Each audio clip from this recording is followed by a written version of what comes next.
have my promise that I am all in, heart and soul, to give nothing but my very best.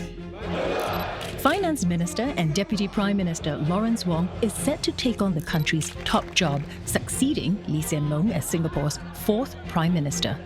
Wong is accustomed to navigating through challenging times. He played a key role in Singapore's task force combating the spread of COVID-19. We had to continually make such tough calls in the midst of great uncertainty and ambiguity. Wong's challenge now, drafting the blueprint for Singapore's future. What is the Singapore we want for the future? Or to put another way, what is our Singapore dream? It really comes down to Singaporeans deciding on the future of our own country. Not China, nor the West. A civil servant turned politician, Deputy Prime Minister and Finance Minister, Lawrence Wong says he's ready to lead.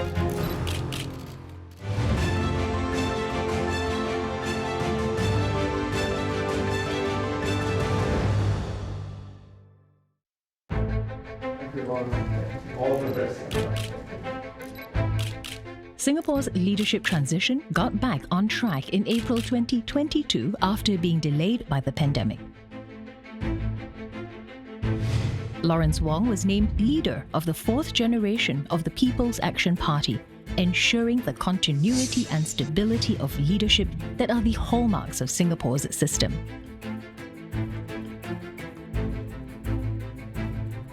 It would pave the way for Wong to become Singapore's fourth Prime Minister. Now I will be taking on what would possibly be the biggest responsibility of my life. I am under no illusions about the demands of the job.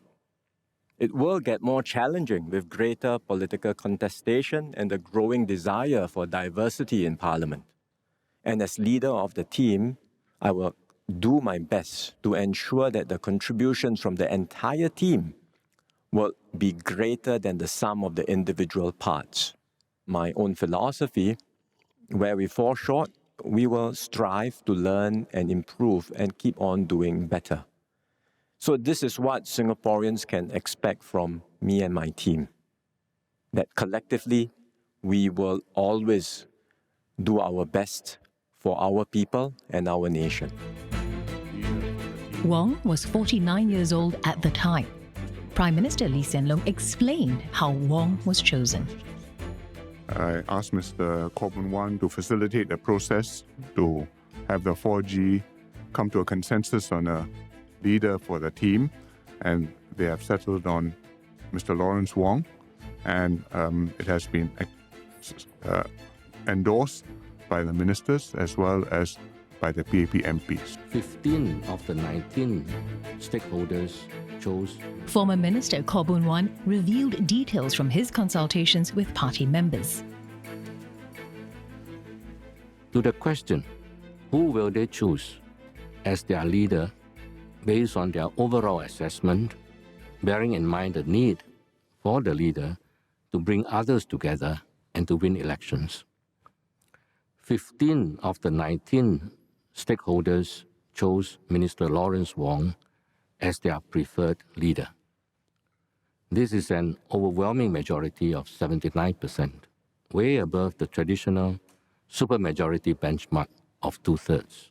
The essential thing is the Prime Minister and his cabinet ministers must have absolute trust and confidence in one another and must support one another. Support the leader, support the team, work together, and they are one.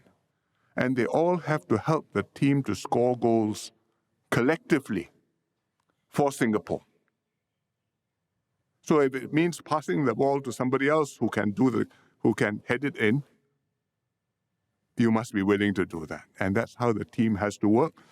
And that's how Singapore cabinets have worked and been able to deliver results. But the timing of the handover was still undecided. I'm already 70, and I'm looking forward to handing over to Lawrence once he's ready. This settling of the succession we've already taken a very important step in the leadership renewal. I will discuss with Lawrence and we will decide later what's the best strategy for us to fight the next general election, whether for me to hand over to him first, he consolidates, he leads into the next election. It's clearly the 4G team and will be in charge after the next election. Or I go into the next election leading the PAP, fight the next election, win, and if we win, after that, Lawrence takes over, and then the 4G team goes forward. It will depend on how things evolve. It's something which we'll decide later on. But either way, our plan is for Lawrence to be the next PM if the PAP wins the next GE. In a social media post, Deputy Prime Minister Heng Swee Keat said the 4G leaders agreed that Wong is the best person to lead them. Leadership transitions in Singapore have historically proceeded according to plan and schedule. But the pandemic delayed the handover to Heng, then the leader of the fourth generation team. Heng subsequently stepped aside in April 2021, suggesting that a younger leader should take over. Heng was just a few days shy of his 60th birthday. We need a leader who will not only rebuild Singapore post-COVID-19, but also lead the next phase of our nation-building efforts. I've decided to step aside as leader of the 4G team so that a younger leader who will have a longer runway can take over. Joining Heng, other ministers voiced their support for Lawrence Wong. Then Senior Minister Tharman Shanmugaratnam said, Wong is down to earth, has his heart in the right place, and has the steel to make tough decisions. Education Minister Chan Chun Seng said he looked forward to working closely with Wong to tackle the challenges and seize the opportunities ahead. While Health Minister Ong Ye Kung said Wong puts his heart and soul into what he is doing and is never a seeker of credit or fanfare. Since the announcement in April 2022, Wong's responsibilities multiplied. Besides co-chairing the COVID-19 task force, Wong was given the finance portfolio in May 2021, a job which Heng had held. That gave Wong the task of preparing Singapore's fiscal position for a post-pandemic future. I beg to move that Parliament approve the financial policy of the government. In June 2022, 2 months after he was chosen 4G leader, Wong was promoted to Deputy Prime Minister. He also led the Forward Singapore exercise, a year-long nationwide initiative gathering feedback on what the next chapter for Singapore should look like. By November 2023, Wong's performance would give Prime Minister Lee the confidence to decide on the time frame of the handover.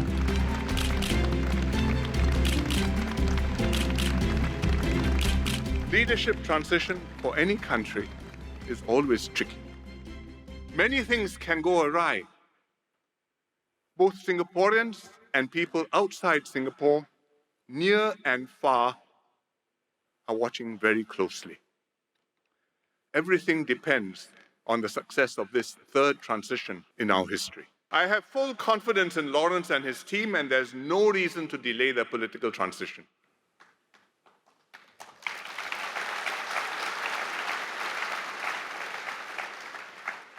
Therefore, I intend to hand over to DPM Lawrence before the next general election.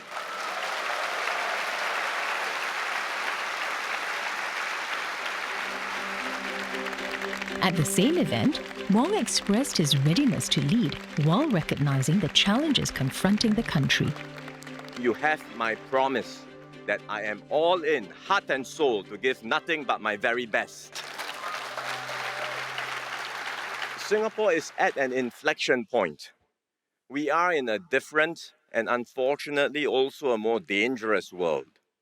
If we become divided, if our society fractures, we are finished. Our tiny island will fall by the wayside. no one will care. No one will come to our rescue. And that's why one of my first priorities was the Forward Singapore exercise. Because I firmly believe that for Singapore to weather the challenges ahead, we must hold fast to a common set of values and a common mission. I am ready for my next assignment. I will not be in this alone. I will have a team of 4G leaders whom I have worked closely with over the years. We are ready to lead. It was now time for Wong to raise his profile on the global stage.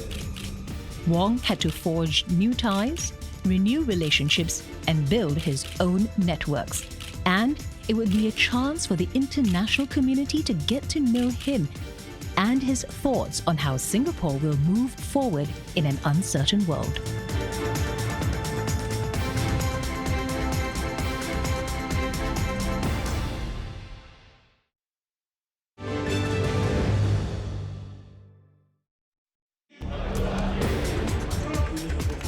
Lawrence Wong, soon to be Singapore's new Prime Minister, the country's fourth since independence. Soon after the formal announcement on his appointment, Wong moved quickly to advance Singapore's diplomatic standing. His first overseas visit since the leadership announcement was to the United States, to various meetings planned under the G20. Wong's attendance was planned well before the leadership announcement, but his opinions now as Singapore's next Prime Minister would be much more sought after. I would say from the outset that my views of the world are shaped by the circumstances of a small country. After all, Singapore is a city-state without a domestic hinterland. And so in many ways, we are like the proverbial canary in the mine because we are often amongst the first to be buffeted by global economic storms. Minister Wong. Wong was asked how a small, democratic, free economy like Singapore coped with US-China rivalry. Indeed, worrying that there is a loss of mutual trust and confidence on both sides, and relations have become more strained after the war. We see that there has been contact between the leaders, including at the highest levels. We hope that that will help to ensure that rational and sensible calculations are made and keep the relations whole so that you don't end up in a situation where there is complete divergence or even outright confrontation. Wong made another visit to the US in October of 2023 as Deputy Prime Minister. He again met US National Security Advisor Jake Sullivan, held high-level meetings, and reiterated his views about the independence of small states. At the end of the day, what's important for us, small though we may be, it is we are our own people, we make our own choices, and it really comes down to Singaporeans deciding on the future of our own country. Not China, nor the West. Wong also had frequent interactions with Chinese leaders. From 2015 to 2020, he worked on one of several government-to-government projects between the two countries, Tianjin Eco-City. Wong visited China twice in 2023. The visit in May was his first as Deputy Prime Minister. Wong met Chinese Premier Li Qiang, who had only just become Premier himself 2 months earlier. And this time I'm happy that we are able to see each other again, but in a different capacity, for both me and you. The two leaders assessed the extensive scope of their countries' bilateral cooperation and its continuing expansion. To date, China and Singapore have successfully concluded 3 government-to-government projects. Wong met Li for the second time that year in December. Nowhere are the risks more evident than in the Taiwan Strait, which has become the most dangerous flashpoint in the region. All the relevant parties, America, China, and Taiwan, say their policies have not changed. But in reality, they are all reacting to one another. Meanwhile, the rest of us in Asia are not just bystanders. We have agency to shape developments in the region too. In particular, the ASEAN countries of Southeast Asia do not want to be forced to choose sides. We want to grow our links with both the US and China. Wong also forged and refreshed ties with leaders within the ASEAN region. In Indonesia, he reaffirmed ties and explored new areas of cooperation, like those in the green economy. There's certainly opportunity for us to work together on some of these projects, be it the financing of these projects, or even to collaborate on actual projects in Indonesia. In his first official visit to Malaysia as Deputy Prime Minister, Wong called for greater cooperation. We are entering a new order which will be characterized by greater geopolitical contestation and potentially more fragmentation in the global economy. That means countries like Malaysia and Singapore will continue to be pulled in different directions, and there will be pressure more and more for us to take sides, which is why it is vital for us to stand united and to stand together and to continue to strengthen our cooperation with one another. Lawrence Wong, the politician, is also widely recognized for his passion for music, a fact well known to his hosts.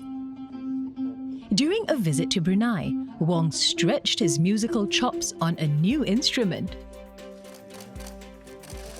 Besides calling on Sultan Hassan al Bolkiah and Crown Prince Al Muhtadi Billah, Wong addressed the impact of economic protectionism. We are far from powerless. Being small allows us to stay nimble and to move quickly, to survive and thrive through our own wit and ingenuity, and importantly, to work with like-minded partners to advance our shared interests. According to Wong, changes in the global trade landscape could potentially create opportunities. In fact, if you look at the Singapore story, it's always been about turning every challenge into opportunity, converting every vulnerability into strength. And we are starting off in a far stronger position today. We have more resources, we are better equipped to deal with our vulnerabilities, we have a good system in place to adapt and adjust and put in place effective long-term policies, and we have a solid reputation as a reliable and trusted hub for the region and the world. Wong would continue to seek more partnerships with every visit overseas.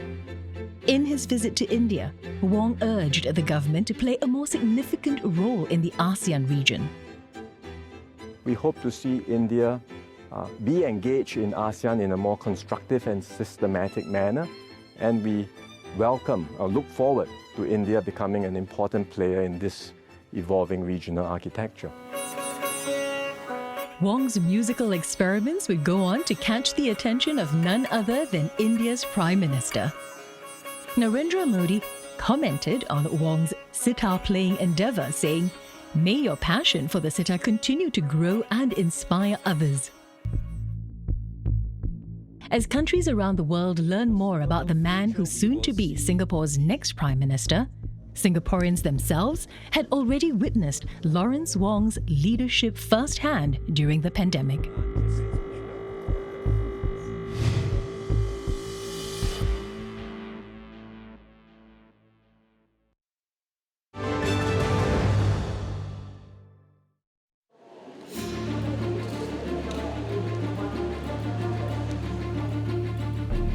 COVID-19 was a very complex and wicked problem on a grand scale.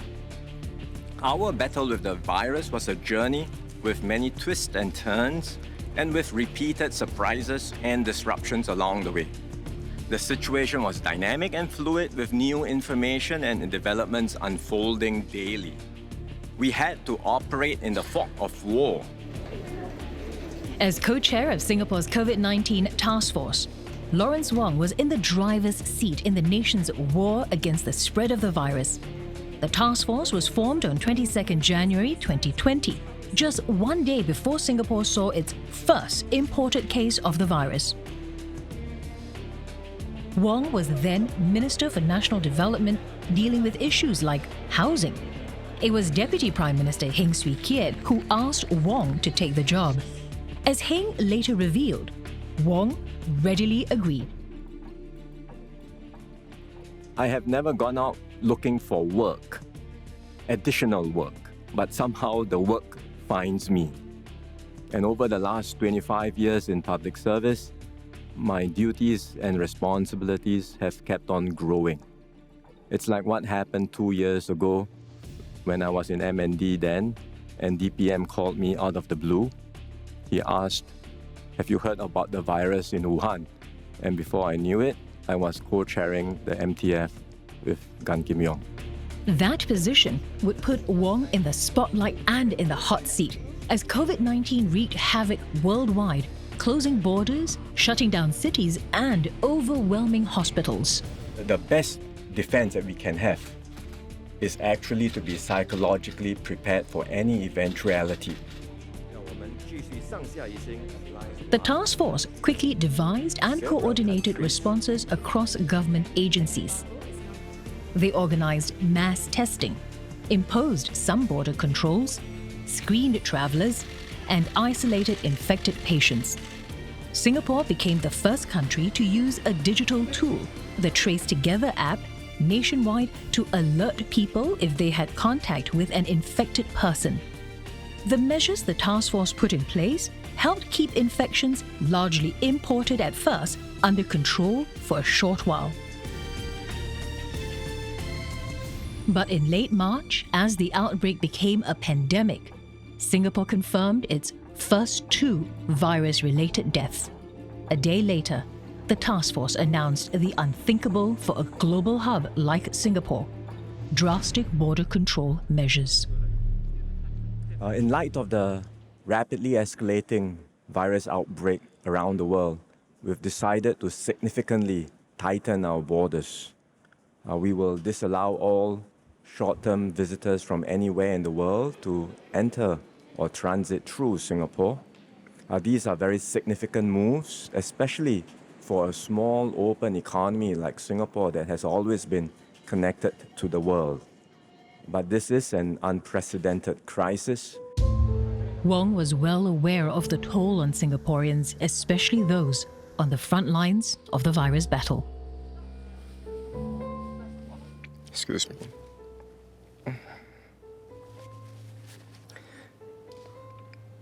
Please give me a minute. Words are not sufficient to express our appreciation for so many Singaporeans going all out to fight the virus. But I just want to say a big thank you to everyone who's doing their part.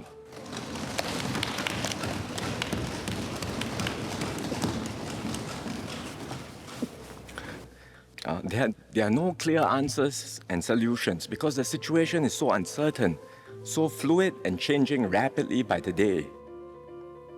But one thing is clear. We are all in this together, and we will continue to work through the challenges together every step of the way. Singapore had yet to impose a lockdown to contain the virus, unlike in some other countries. But when infections started to rise, the task force implemented what they called a circuit breaker. People had to stay home to break the chain of transmission. The circuit breaker was turned on 7th April 2020. It was planned to last a month. If your business is not in the list of essential service, then you either have to telecommute 100% or you stop work altogether. There are no two ways about this. Shops and restaurants shuttered. People worked from home, and schools switched to home-based learning. There was constant influx of new information about the virus.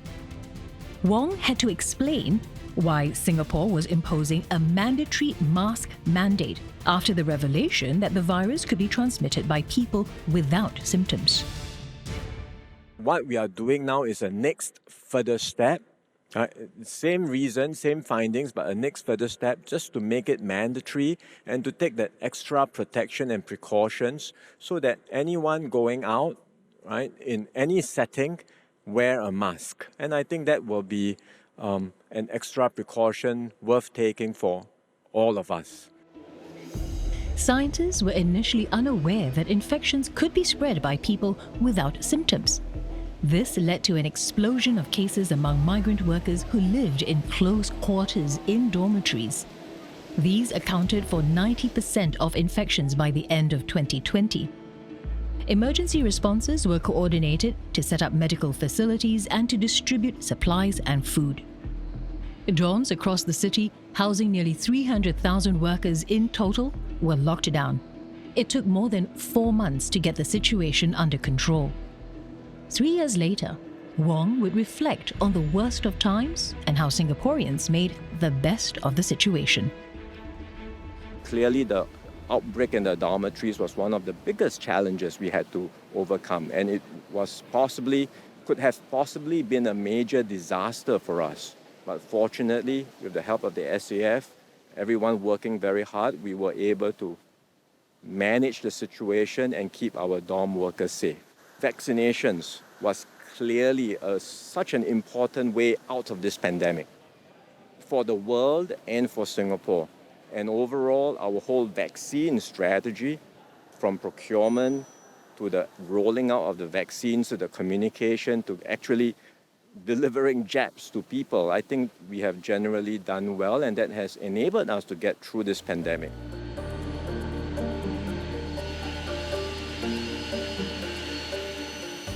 COVID-19 vaccines arrived in Singapore in late December 2020, the first country in Asia to obtain the Pfizer-BioNTech shots.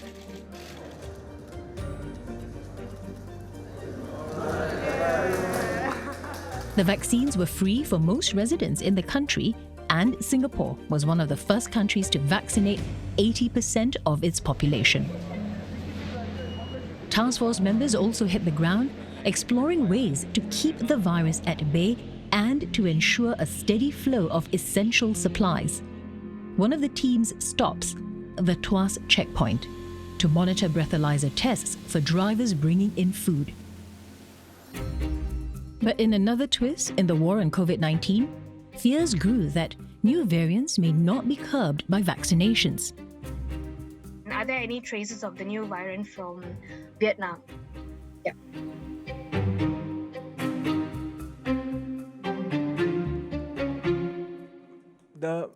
We will continue to monitor the situation as I've highlighted just now.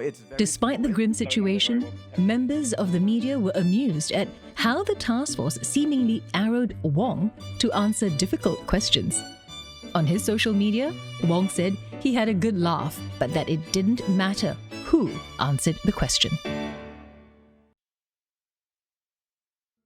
In July 2021, the task force had to tell Singaporeans that they were tightening restrictions again. A spike in cases originated from karaoke lounges, those that flouted new rules and concessions, allowing them to operate solely as F&B outlets and not as nightclubs. I think we are all very disappointed by the latest setback in the flare-up of cases that we have seen amongst KTV outlets. We have and we will continue to take firm action against the few errant operators who have abused the system and undertaken illegal activities. Unfortunately, another infection cluster emerged at a fishery port linked to the KTV outbreak. The situation dealt a major blow to Singapore's reopening plans. We are at a point where there is a very real risk of accelerated transmission all over the community. Authorities moved swiftly to close KTV establishments and to deep clean the fishery port. Close contacts were identified, tested, even quarantined if needed. Authorities were able to bring infection numbers under control 2 months later. The task force's strict health protocols and the high rate of vaccinations paid off. in February 2023, 3 years after Singapore's first COVID-19 case, Wong was able to deliver some welcome news. So, having reviewed the situation carefully, we have assessed that it is time to step down the remaining measures in Singapore and establish an endemic COVID new norm. As Singaporeans removed their masks and embarked on life under a new normal, a white paper assessed what had been done well and what could have been done better. By then, Singapore emerged with one of the lowest fatality rates and one of the highest vaccination rates. Singapore's overall death rate from COVID-19 was less than 0.1% compared with a global average of 1%. Throughout the last 3 years, we had to continually make such tough calls in the midst of great uncertainty and ambiguity, often without an established playbook to guide us, nor the luxury to wait and see. We didn't get every call right. According to a global survey done by Pew Research Center, we are one of the few countries in the world where the sense of unity is higher today than before the pandemic. Another recent survey, this one done by the Edelman Trust Institute, found that trust in government remains high in Singapore. In fact, it's a record high. We have done our best, and that's what matters. In the final analysis, the long arc of history will judge how well we have responded to this crisis of a generation and how well we have learned and remembered the lessons of COVID-19.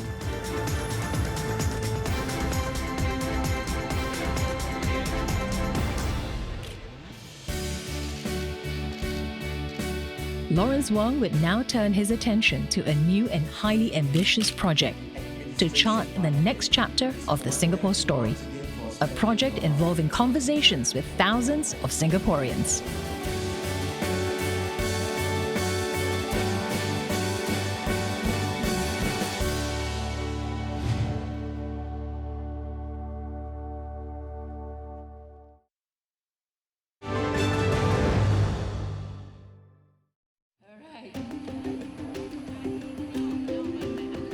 Lawrence Wong had taken on a number of key jobs on his way to becoming leader of the People's Action Party's fourth generation, the co-chair of the COVID-19 task force, finance minister, and leader of Forward Singapore, a nationwide feedback exercise to shape Singapore's future.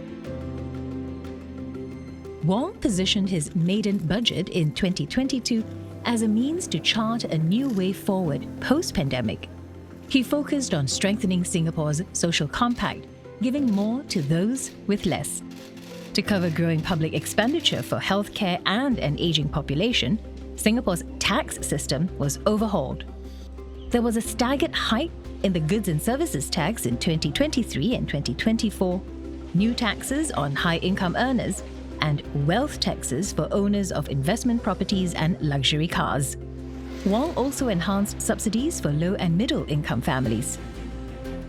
Every dollar collected flows back to our taxpayers in one way or another. Wong's budget in 2023 would build on the momentum set earlier. The measures in this budget are part of our overall efforts to strengthen our social compact and to build a fairer and more inclusive society. We still have more to do, and we will continue this important work as part of Forward Singapore. Wong was on a quest to discover what Singaporeans wanted the Singapore dream to look like. In June 2022, he launched the Forward Singapore exercise to chart the roadmap for the next decade.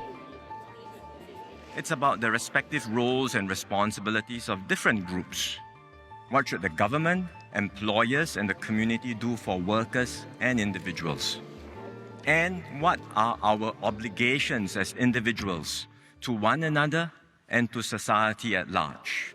Wong and his colleagues would engage and consult with the public for inputs and ideas. We are doing this as a series of conversations all over Singapore. It's an exercise for us to think about how we want to chart our new way forward together in this new post-pandemic world. We all feel instinctively that it's going to be a very different world.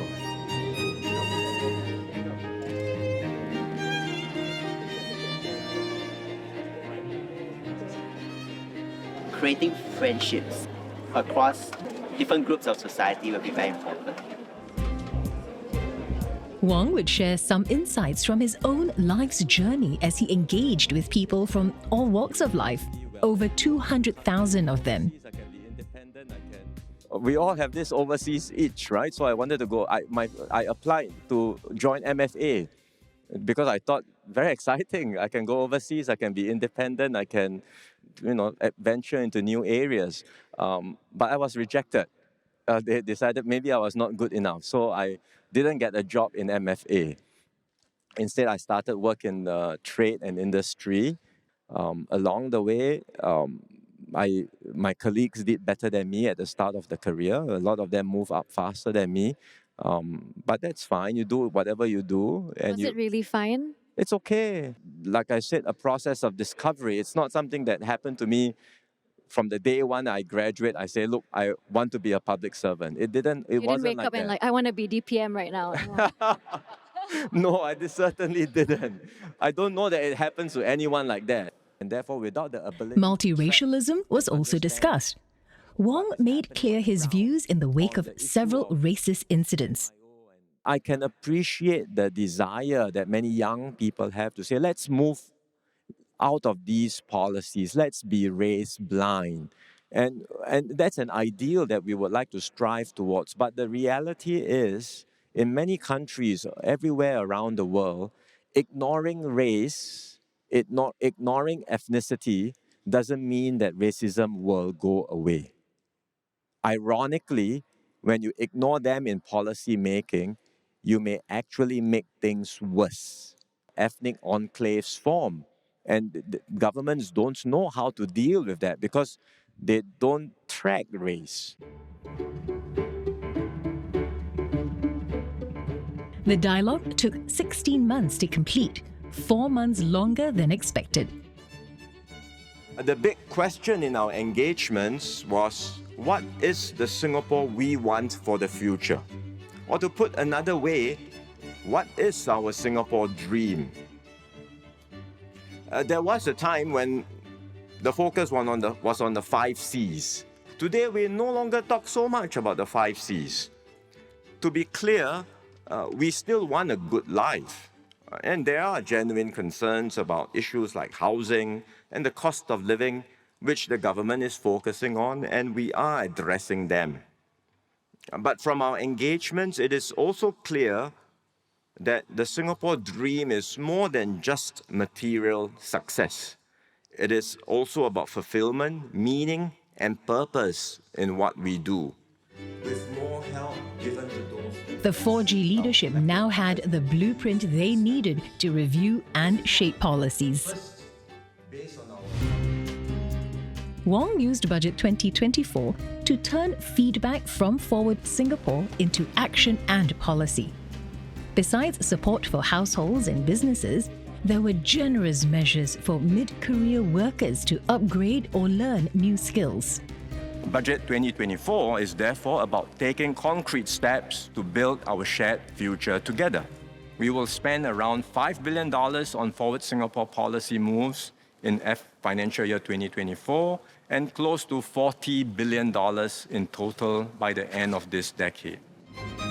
Before being appointed Deputy Prime Minister and Finance Minister, Wong served in various ministerial positions, including in education and national development, and in culture, community and youth, his first ministerial appointment. The breadth of portfolios has equipped him with a wide range of insights into Singaporean society. Wong entered politics in 2011 as part of a 5-member team in West Coast GRC.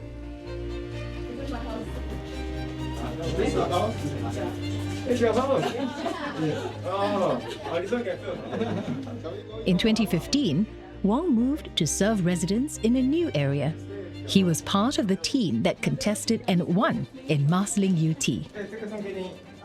Thank you, Marsiling UT residents. Thank you so much for giving us your trust and confidence. In the 2020 general election, Wong led the Marsiling UT GRC team to a win again. Thank you. 谢谢。大家好吗？好久不见了啊。好像很近哎，你看这边。对啦。没有人呢，惨啊！我们的途径哦。我知道啦。辛苦哎。是。我很想知道，就是您下了多大的功夫来提升自己的华语水平？太大的功夫了。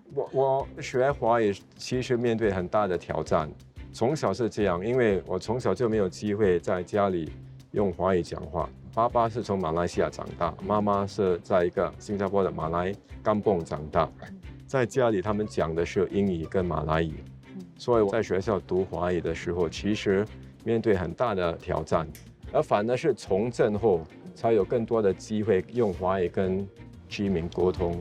中学毕业的时候 With Singapore's emphasis on bilingualism, Wong turned his attention to being trilingual. Sekarang saya sedang kerja keras mempelajari bahasa Melayu.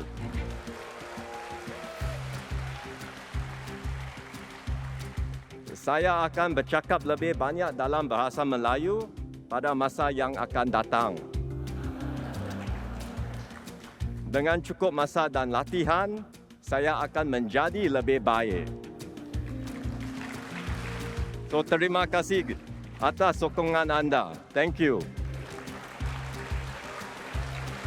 I still have to work on my magic cup. Before entering politics, Wong was a civil servant for 14 years. He says he joined politics partly because he was fortunate to serve as Principal Private Secretary to Prime Minister Lee Hsien Loong from 2005 to 2008 and see what devotion to country and people meant. Wong is a government scholar. He has a BA in economics from the University of Wisconsin-Madison and an MA from the University of Michigan, Ann Arbor.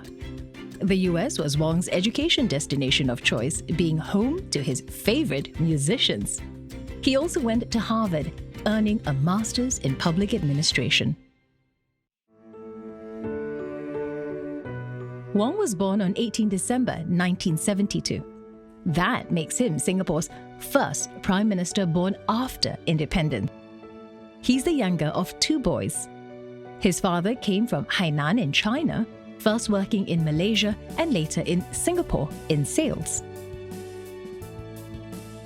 Wong said his father would have been surprised that a son of someone with his background could one day become Prime Minister. He's called his mother, who was a teacher, a superwoman for working and taking care of the family. He reminisced about how frugal his mother was, but how she would always cook the best meals from fresh, inexpensive food. Wong grew up in Marine Parade, a public housing estate built on land newly reclaimed from the sea. He says his parents had to scrimp and save to pay the mortgage, but owning the flat was one of their proudest achievements. He went to schools nearby.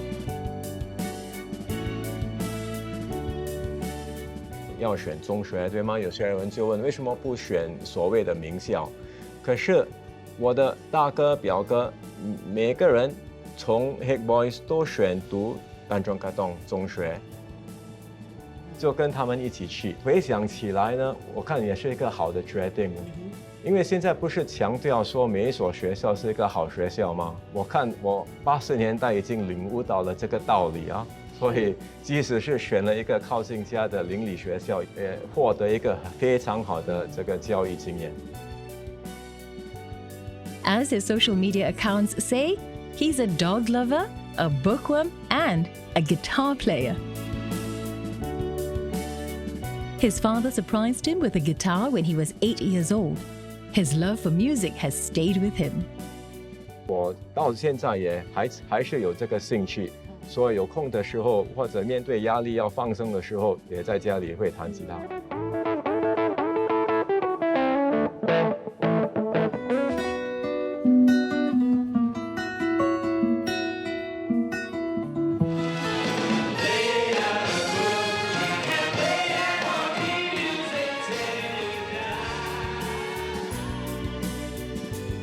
Much of his personal life is private. He's married to Lu Ziliu, a former banker. Wong does not have children. But he does share his love for local food. You'll find him at a local hawker center after a visit overseas. He says that's what he seeks out after he's been away. He's also been seen running or hopping on a motorbike for a good cause. He attends community events and often participates in different festivals. Soon, Lawrence Wong will embark on a new journey and a new role in a job that will profoundly shape Singapore's future. Throughout my life, I've never hankered for post, position, or power. I've always been realistic about my own abilities and strengths. My philosophy in life, instilled by my parents from young, is that whatever task I'm assigned, I will give of my best. And if my best falls short, as it surely will from time to time, I try to learn and I strive to improve and do better.